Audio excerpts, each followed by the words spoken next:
People are often surprised by how fatigued they are during a COVID infection. Fatigue is more than being worn out or sleepy. It's an excessive tiredness that persists despite resting or good sleep. It's likely a result of our body's strong immune response to the virus. But in some people, the fatigue drags on even when the infection is gone. This can be debilitating and frustrating. Simply resting more makes no difference. Here's what we know about post-COVID fatigue and what can help. Fatigue or tiredness. What's the difference? The term fatigue can mean different things to different people. Some people mean their muscles are easily weakened. Walking to the mailbox feels like they have run a marathon. Others describe a generalized exhaustion, whether they are moving or not. People can experience physical, mental, or emotional fatigue, or any combination of these.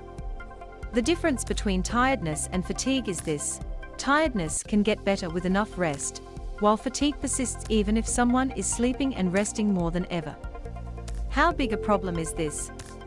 Because there is no agreed definition of post-COVID fatigue, it is impossible to give exact numbers of how many people experience it. Estimates vary considerably worldwide. One review of 21 studies found 13 to 33% of people were fatigued 16 to 20 weeks after their symptoms started. This is a worryingly widespread problem. When should I see my GP? There are many potential causes of fatigue. Even before the pandemic, fatigue was one of the most common reasons to see a GP.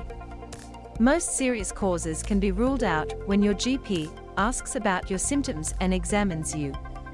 Sometimes your GP will investigate further, perhaps by ordering blood tests.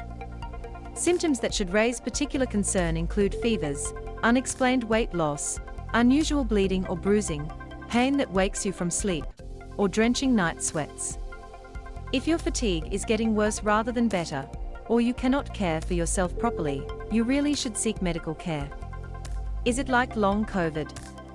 Early in the pandemic, we realized some patients had a cluster of debilitating symptoms that dragged on for months, which we now call long COVID. Some 85% of long COVID patients experience fatigue, making it one of the most common long COVID symptoms. However, people with long COVID have a range of other symptoms, such as brain fog, headaches, and muscle aches. Patients with long COVID therefore experience more than fatigue, and sometimes don't have fatigue at all. Is this like chronic fatigue syndrome?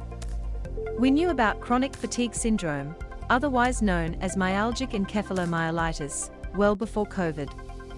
This often develops after a viral infection. So, understandably, there has been concern around the coronavirus potentially triggering chronic fatigue syndrome. There are striking similarities between chronic fatigue syndrome and long COVID. Both involve debilitating fatigue, brain fog, and/or muscle aches. But at this stage, researchers are still untangling any link between post-COVID fatigue, long COVID, and chronic fatigue syndrome. For now, we know many people will have post-COVID fatigue, but thankfully do not go on to develop long COVID or chronic fatigue syndrome. What helps me manage my fatigue? Expect you or a loved one may develop post-COVID fatigue, regardless of how unwell you or they were during the actual infection. Vaccines help reduce the risk of post-COVID fatigue by lowering the chance of catching COVID in the first place. Vaccinated people who do catch COVID are less likely to report fatigue and are less likely to develop long COVID. However, vaccination is not 100% protective, and there are plenty of fully vaccinated people who go on to develop longer-term fatigue. The evidence for what helps you recover from post-COVID fatigue is in its infancy. However, a few things do help. 1. Pace yourself. Adjust the return to normal activities to your energy levels. Choose your priorities and focus on what you can do rather than what you can't. 2. Return to exercise gradually. A gradual return to exercise may help your recovery, but you may need some support about how to manage or avoid fatigue afterwards.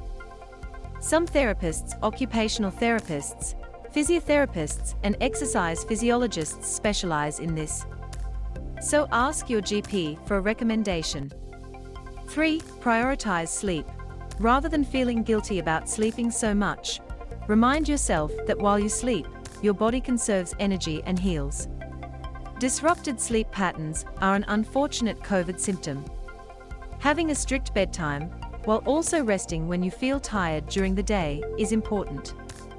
4. Eat a range of nutritious foods. Loss of smell, taste and appetite from COVID can make this tricky.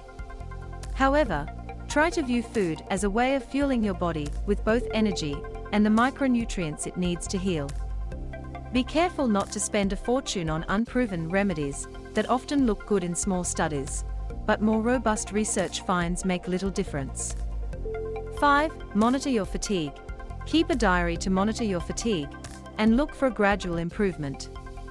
You will have good days and bad days, but overall there should be a slow trajectory towards recovery.